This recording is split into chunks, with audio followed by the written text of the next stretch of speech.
All right, so I just got done with the dissection of the sheep's kidney. We have a couple anatomical structures to go over. The first one that we come to will be the renal cortex. This is the outer portion right here. This is where the glomerulus is housed, and a lot of the capillaries for the kidney. Just below that is the renal medulla. That actually has the renal pyramids and the renal columns. They're actually pretty hard to see on the camera, but you can make out some distinct markings here. Those are the starts of the renal pyramids, and then the renal columns go in between of those. From the renal pyramid, you extend to the renal papillaries, and then into the major and minor calyces.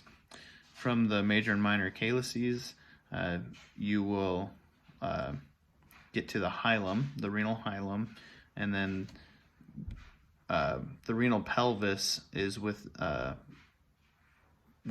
the renal sinus. The beginning of the ureter is also within that renal sinus, leading to the renal hilum. The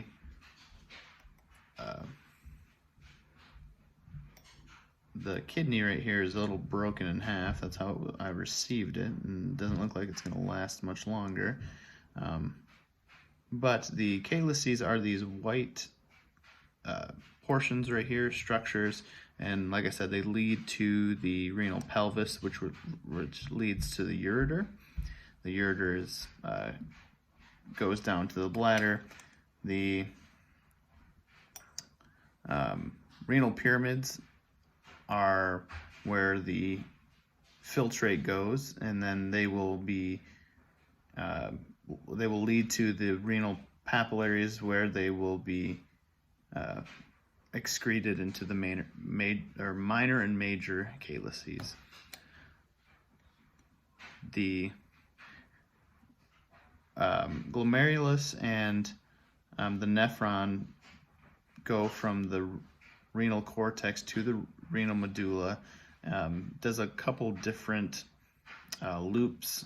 Sometimes it'll go in there for a long period and then come back up to the cortex, and then eventually everything leads through the renal pyramids down to the calyces through the papillaries.